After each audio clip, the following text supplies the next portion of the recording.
So Patrick, if they take me out, this stuff's already here. See, the Fed is a cartel. The Fed is not U.S. You know what I mean? It's not owned by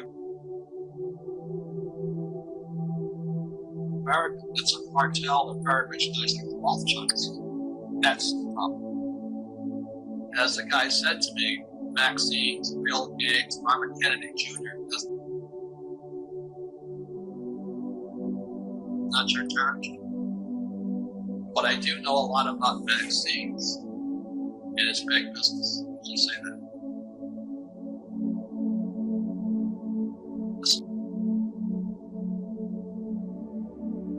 It's about 4 or 5 years ago.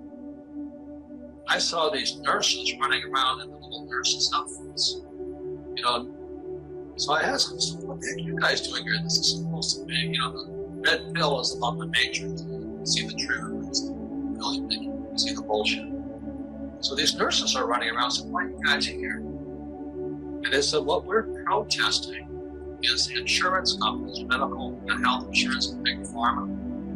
They require us to inject drugs into people who don't need it to keep the price high. And it said, we refuse to inject whatever they inject on all the money to get enough doctors. They said, we can't do it. Not just we're killing people. The business model of vaccines, they cannot be sued if the vaccine kills you. So that takes away the whole impetus of responsibility. And then they said there's so many vaccines now that they don't have to track them. The biggest thing is this: if they can get it mandated that the vaccine be eligible,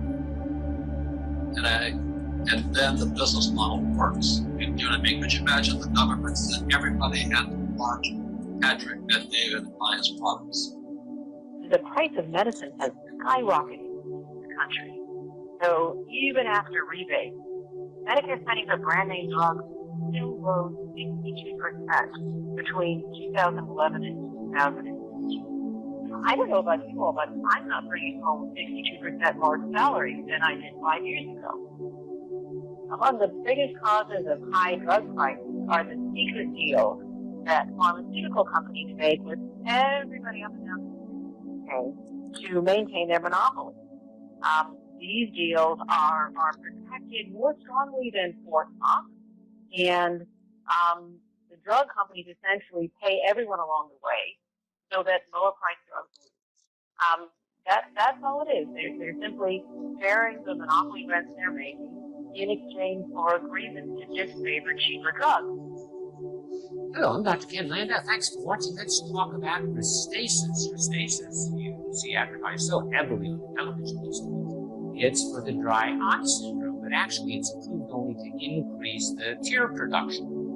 It contains a topical immunomodulator. It reduces the immune reaction on the surface of the eye by medicine known as cyclosporin. Well, side effects of using the medicine, as I told you, 15 to 20% of the people are going to have some eye burning or eye pain, itching, stinging, redness, discharge, tears running down your cheek that aren't the tears that you want to be produced, the foreign object sensation, blurring of the vision. If you take the medicine orally, as was done in laboratory animals at relatively high doses, it is known to cause certain kind of cancers, pancreatic cancer, liver cancer, cancer of the blood organs, lymphoma. But when it's used topically in the eye, you don't get any absorption, it appears. So those things should not occur. The medicine contains a vehicle marketed as Refresh Endura that's used as eye lubricant. And as a matter of fact, early studies didn't show any difference between using Refresh Endura and using Restasis. The only difference is the Refresh Endura was not nearly as expensive. If it seems that you use the medicine for about half a year to a year and it doesn't seem to work, then you probably ought to discontinue it. Now, there are a lot of ads that are touting another kind of drug, a drug for dry eye syndrome that treats the symptoms, and this is known as Viagra. And the growth of sales of Restasis since this medicine just recently became available have fallen by about 40%. So it looks like Stasis is going to be in for a run for its money. Now, run for your There is a lawsuit that was filed near the end of about a year ago. And in this lawsuit, what they explained in the complaint was that it was very Shire Pharmacy was part of this lawsuit, and it was about the drug Restasis. So Shire C. Allergan, alleging that Allergan used rebate bundle deal to protect its share in the blockbuster dry eye medication Restasis. So Restasis was for dry eyes.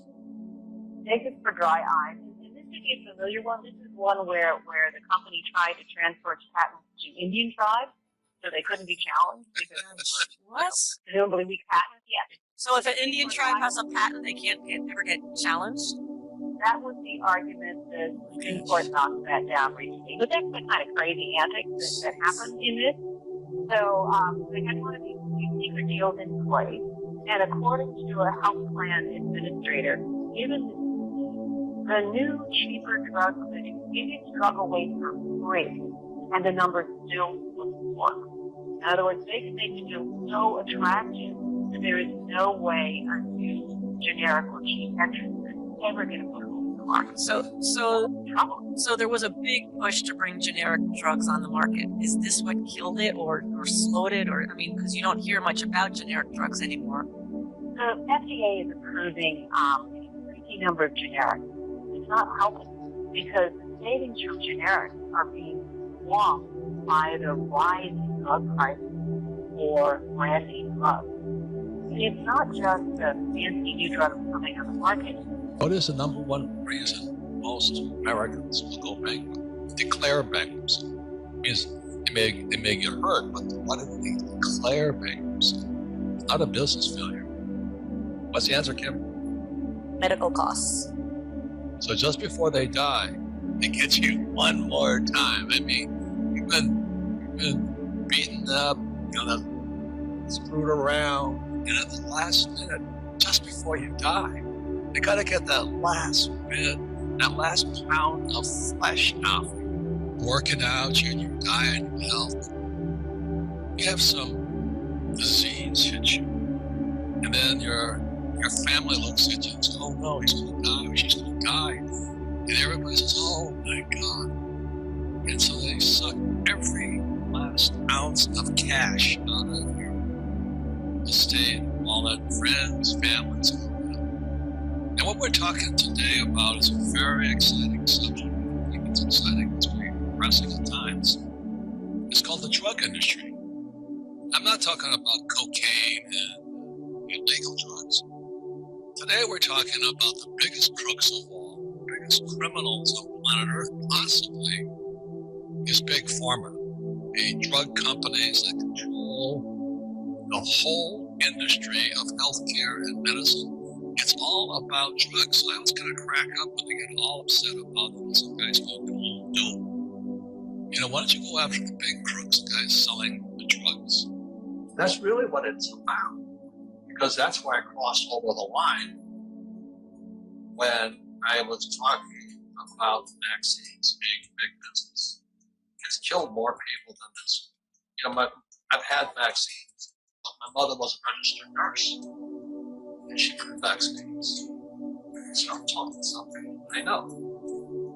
How do you prevent that from happening? Powerful people, they pass the torch to the next person, because I think the system that we have here, somebody else comes in and takes over. Is it that concerning to you, where you worry somebody at your face of your life? You're worried about this long term, where you foresee a solution where eventually they can't go the way they're going right now because someone's going to put a stop to this. Said, in my opinion, it's a criminal organization because its mandate is alive. It's not going to protect you and I. It protects the rich. Nothing wrong with it. I understand. You've got to have your association. AMA protects doctors and protects the rich. I understand. I just chose to be on the side of the rich because I like what they think. That's 2000. That was a .com crash. 2008. subprime crash. This is 2020. And the question is, how far is this crash going to go? And this is my point